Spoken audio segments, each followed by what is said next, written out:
La carretera no avisa.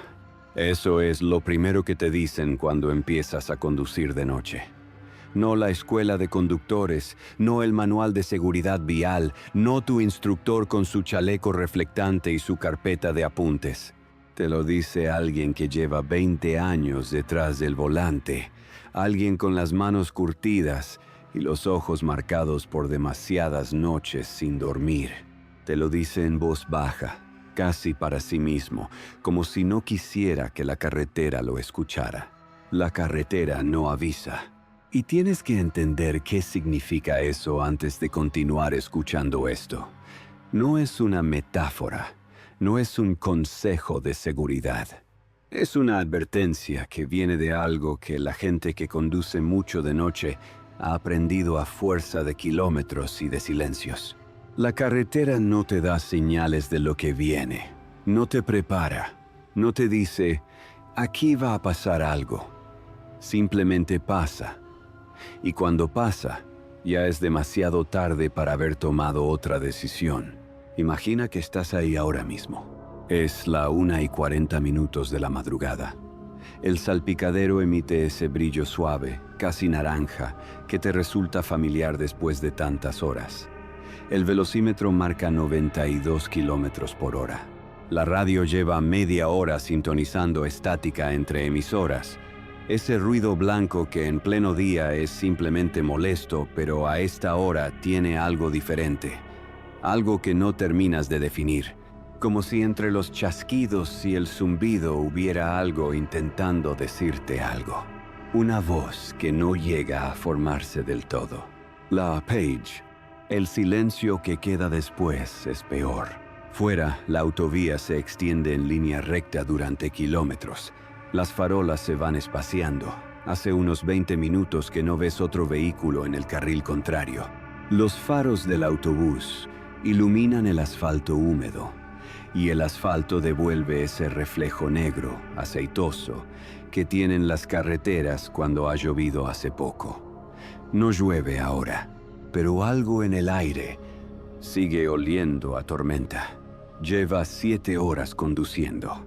En el espejo retrovisor, las luces del interior del autobús están apagadas.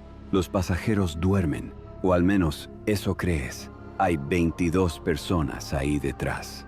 Lo sabes porque lo has comprobado en el billetero antes de salir y porque llevas 17 años haciendo este recorrido y sabes cuánta gente sube normalmente en el turno de noche. 22 personas.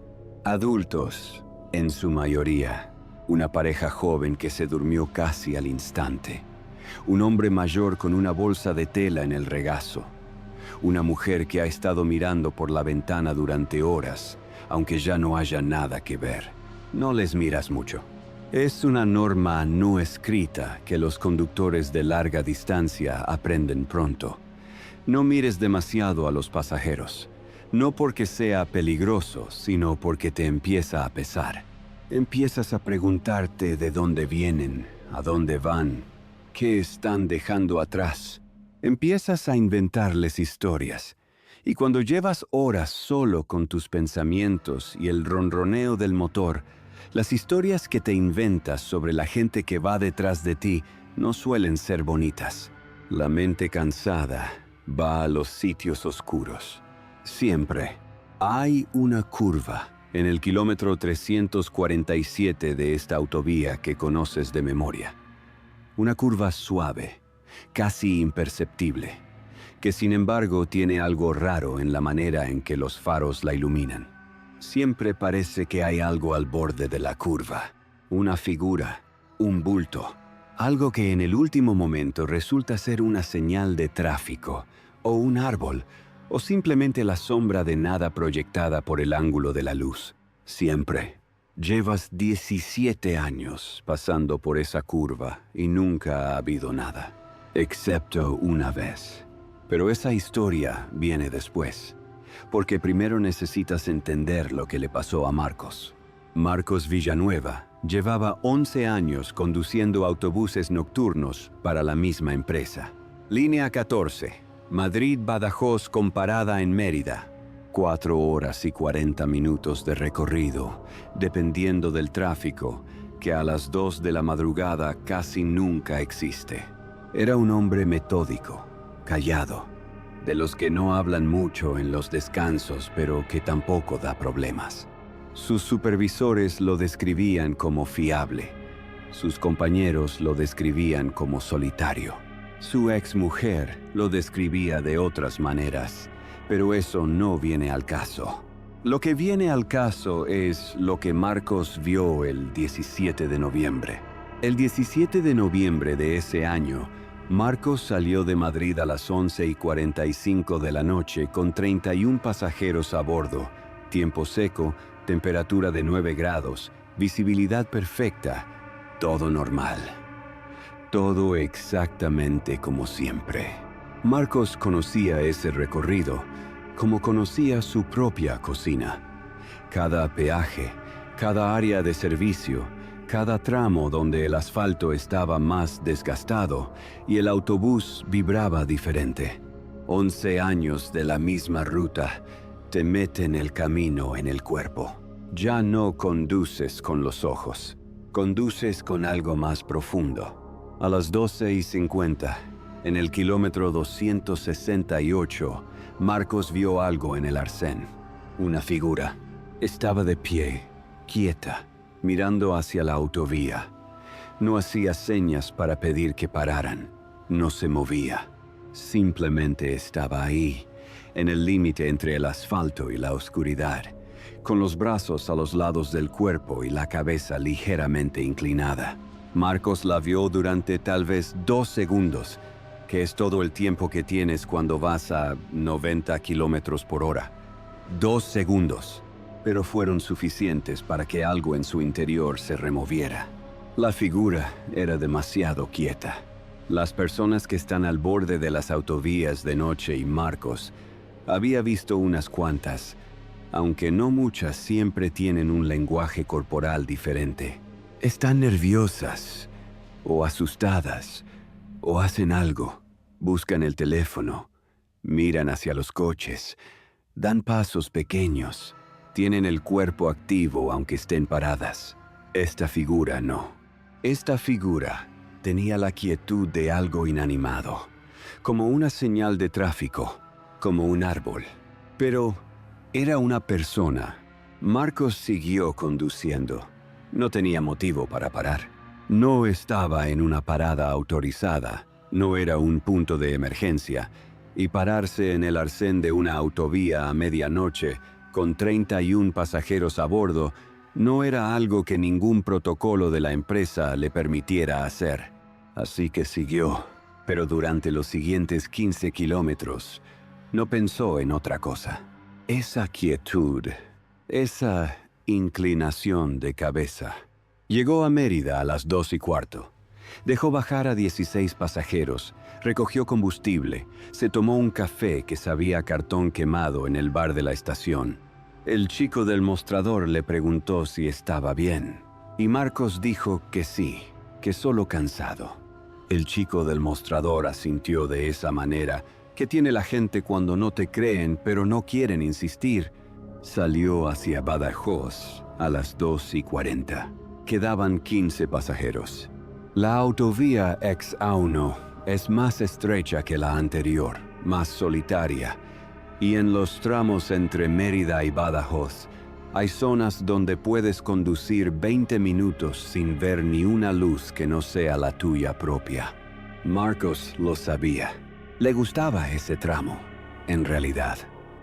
La sensación de ser el único ser humano en movimiento en esa franja de mundo. A las 3:14, en el kilómetro 47 de esa carretera, paró a recoger a un pasajero. Y aquí es donde la historia de Marcos empieza a ponerse rara, porque Marcos no debería haber parado. No había parada, no había señal, no había nada oficial. Solo una figura en el borde de la carretera que sí levantó el brazo esta vez, sí hizo la señal universal de quien quiere que paren, y Marcos, 11 años de conductor metódico y fiable y solitario, paró. Después, No supo explicarlo bien. Dijo que fue automático, que su pie pisó el freno antes de que su mente tomara la decisión. El hombre que subió era de mediana edad, abrigo oscuro, sin equipaje visible, cara que Marcos describió como normal, completamente normal. Y eso era lo más raro. Se sentó en el segundo asiento detrás del conductor, sin saludar, sin decir a dónde iba, sin pagar.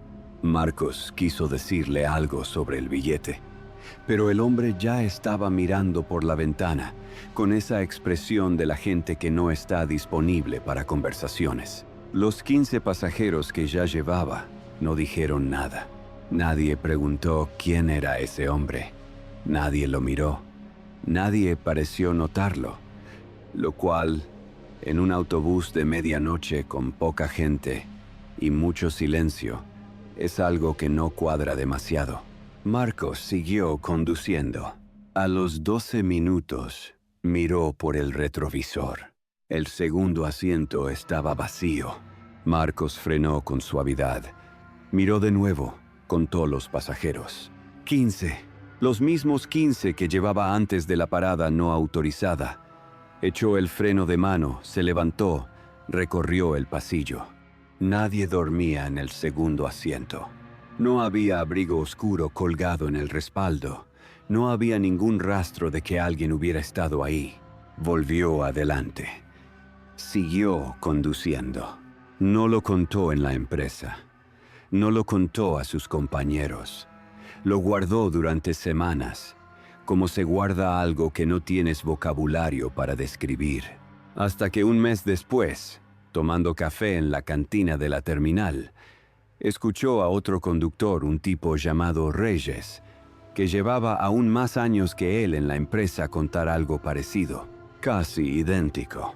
El mismo tramo de carretera, el mismo tipo de figura, la misma desaparición. Ese kilómetro 47, dijo Reyes, sin dramatismo, como quien habla del tiempo. Ese kilómetro tiene algo, y no añadió nada más. No todos los conductores de autobús nocturno hablan de estas cosas. La mayoría no lo hace nunca. No porque no hayan visto nada, eso sería ingenuo, dado cuántas horas pasan solos en carretera, sino porque han aprendido que contarlo no cambia nada. Lo que viste, lo viste. Ponerle palabras no lo hace más explicable, solo lo hace más real de una manera que no te conviene. Hay un fenómeno que los médicos llaman alucinaciones de privación del sueño. Ocurre a partir de cierto número de horas de vigilia continuada. El cerebro empieza a fabricar imágenes, sonidos, presencias. No en el sentido dramático de las películas, no luces brillantes ni monstruos. Más sutil, una sombra que se mueve en el rabillo del ojo y cuando giras la cabeza no hay nada. La sensación de que alguien está detrás de ti. Un sonido que interpretas como una voz, cuando en realidad es el motor, el viento, el roce de los neumáticos. Eso es ciencia. Eso es documentado. Pero los conductores que llevan muchos años de noche saben distinguir eso de lo otro. Saben cuándo están cansados y su mente les juega malas pasadas. Saben cuándo es algo diferente. No siempre, no con certeza, pero hay una sensación física. Casi cuando algo que estás viendo no viene de dentro de tu cabeza, sino de fuera. Marcos no estaba cansado esa noche. Llevaba solo 7 horas conduciendo. Había dormido bien el día anterior. Tenía el café encima. Su cuerpo estaba despierto. Lo que vio en ese segundo asiento vacío no fue una alucinación.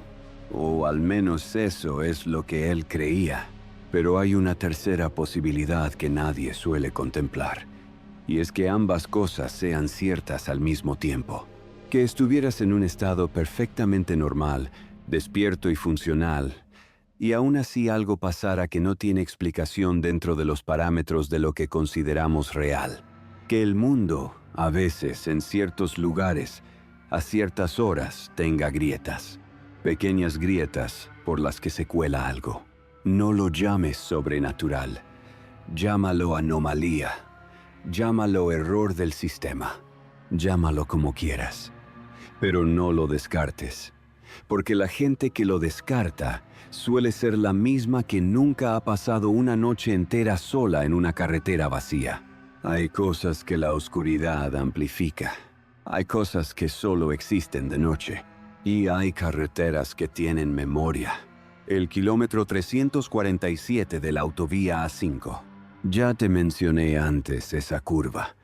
Ya te dije que siempre parece que hay algo ahí y que en 17 años nunca ha habido nada, excepto una vez. Es el momento de contarte qué pasó esa vez. Era febrero, uno de esos febreros húmedos y sin carácter que tiene Extremadura, donde el frío no es el frío seco de la meseta, sino algo que se mete en la ropa de otra manera, algo que huele a barro y a río. Llevaba en ruta 4 horas y media. Los pasajeros eran pocos esa noche, 11 personas, y la mayoría dormía.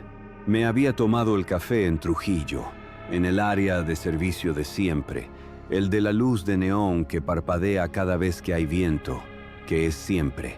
El encargado de noche, un hombre joven que siempre está leyendo algo y que nunca levanta los ojos del libro cuando te atiende, me había llenado el vaso sin preguntarme.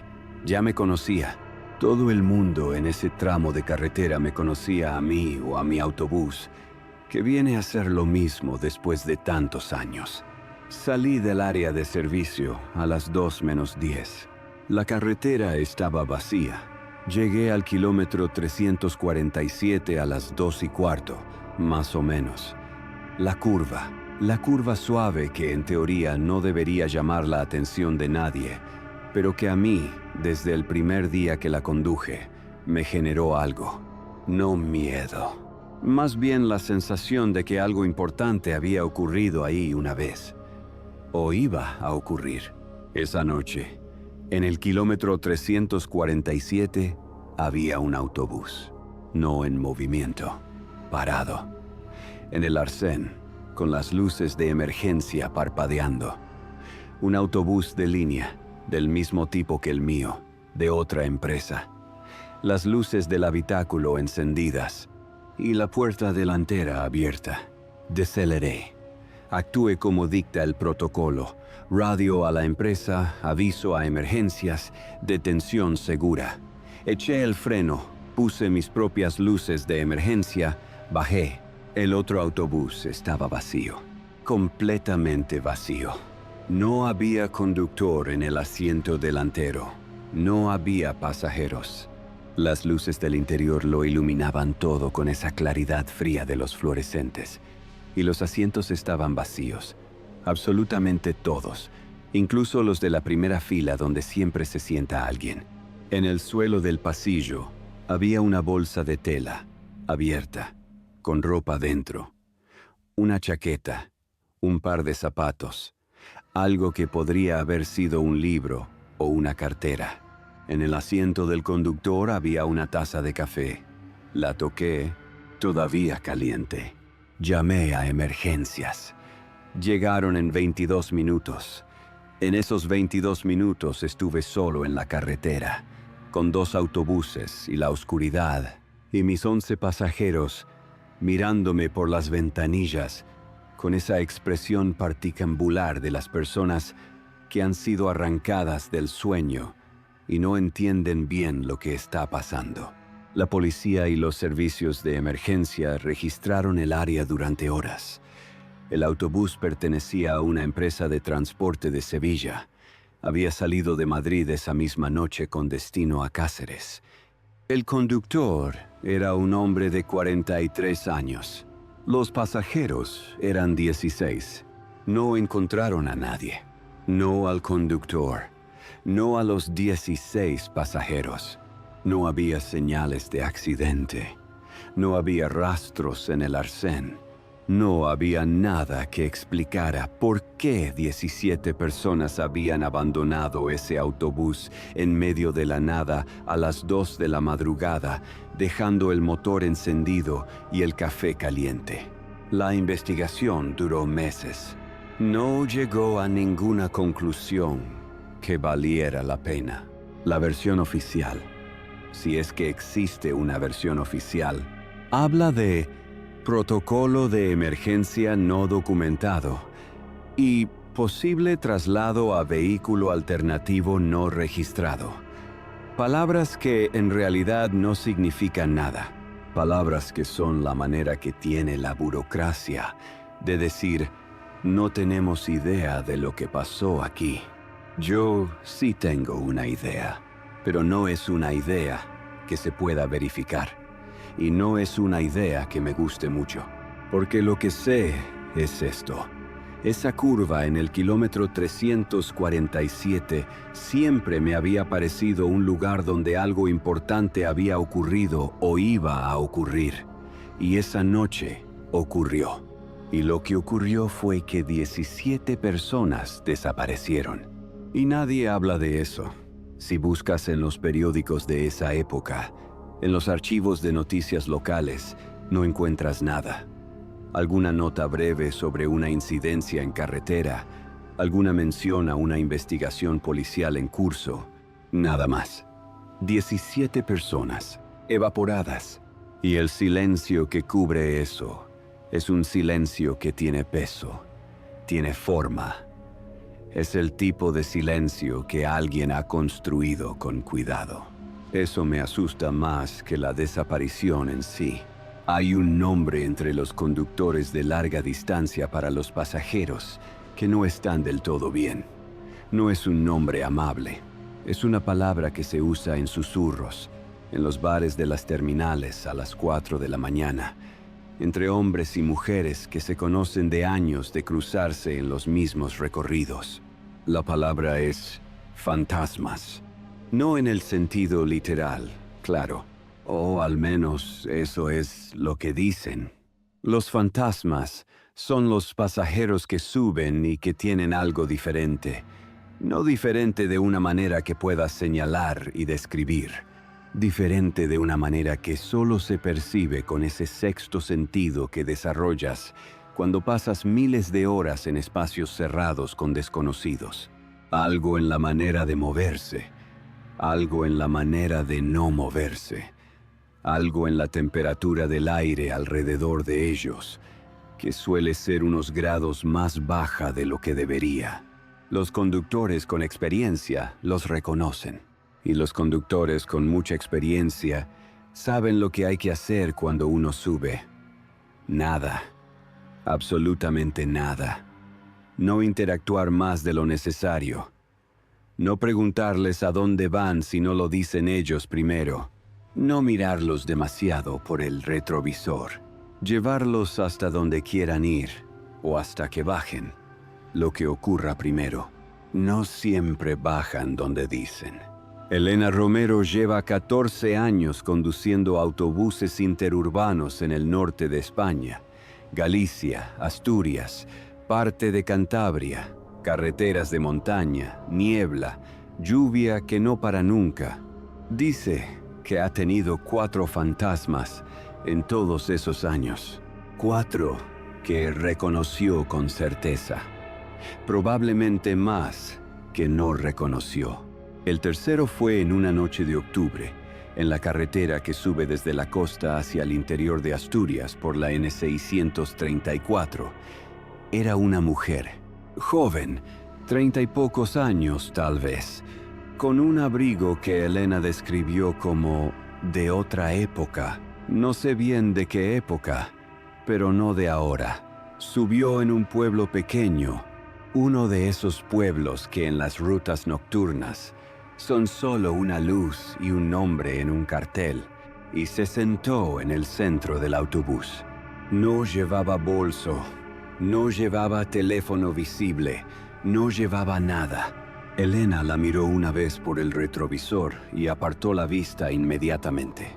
La temperatura en el autobús bajó. No de golpe, sino gradualmente, en los siguientes 20 minutos. Elena lo notó porque llevaba el termostato regulado y siempre está atenta si los pasajeros tienen frío o calor. La temperatura bajó casi 4 grados. Comprobó el sistema de climatización. Funcionaba perfectamente. Los otros pasajeros, 5 en total, empezaron a moverse de manera diferente. No a hablar, ni a despertarse si estaban dormidos. A moverse, a cambiar de posición, a mostrar ese tipo de inquietud física que tienen las personas cuando algo en su entorno les genera malestar, sin que su mente consciente haya registrado la causa. A los 35 minutos, Elena miró al retrovisor. La mujer del abrigo de otra época estaba mirando directamente al espejo, directamente a Elena. Elena mantuvo los ojos en la carretera. No volvió a mirar el retrovisor durante los siguientes 15 minutos. Cuando finalmente lo hizo, el asiento estaba vacío. La temperatura volvía a ser normal, pero eso no es lo que más le perturbó de esa noche. Lo que más le perturbó fue que, cuando llegó a su destino y los pasajeros bajaron, uno de ellos, un hombre de mediana edad, que había dormido durante casi todo el trayecto, se quedó en el asiento mientras los demás recogían sus cosas. Elena se acercó para decirle que habían llegado. El hombre la miró con una expresión extraña, como si no supiera bien dónde estaba. ¿Quién era la mujer?, preguntó. Elena dijo que no sabía de quién hablaba. La mujer del abrigo oscuro, dijo el hombre. La que iba sentada en el centro. Estuvo así toda la noche. Y puso los brazos a los lados, tiesos, y la cabeza ligeramente inclinada. Exactamente como la figura que Marcos había visto en el arcén de la autovía. Existe una teoría, entre los más veteranos del oficio, que dice que las carreteras absorben lo que pasa en ellas. No metafóricamente, casi físicamente, que el asfalto, el hormigón, el metal de las señales y los guardarraíles guardan algo de cada accidente, de cada muerte, de cada momento de terror que ha ocurrido en ese punto, como una grabación, como una cicatriz.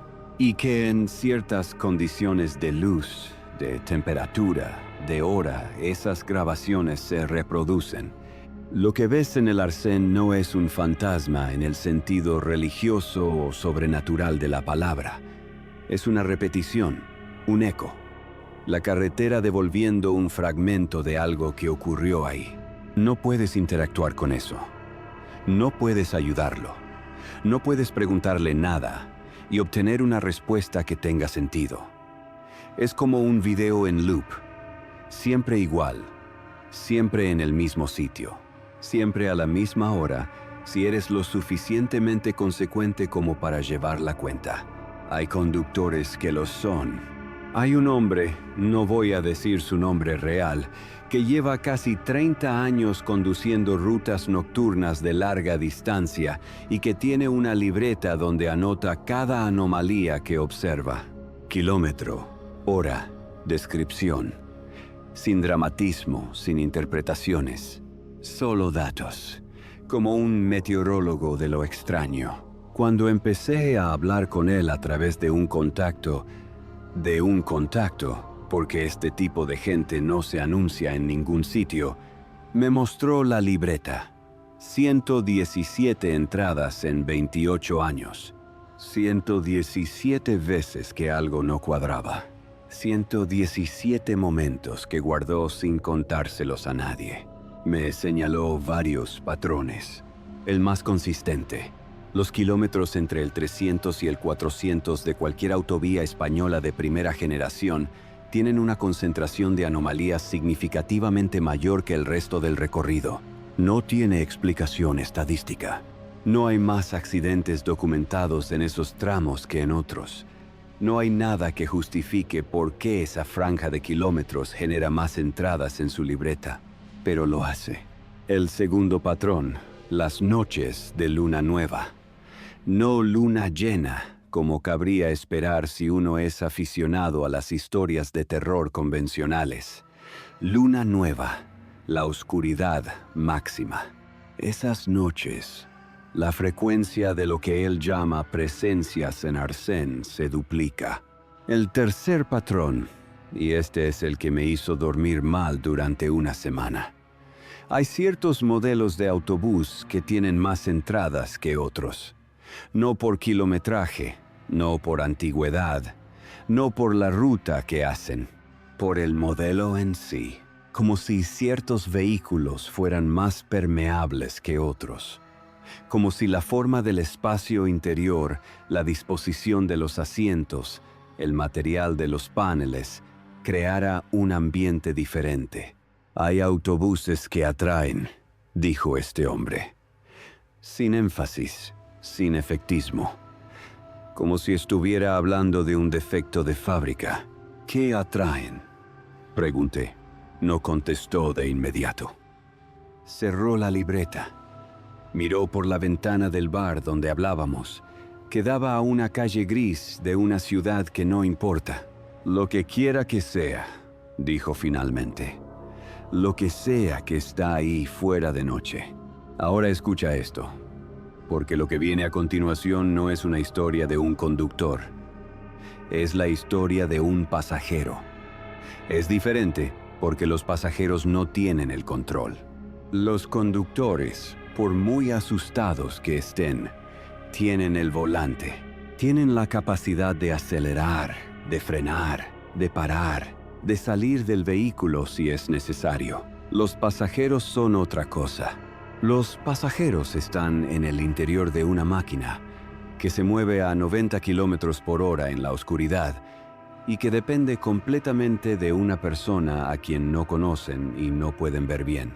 Los pasajeros están, en cierta manera, atrapados.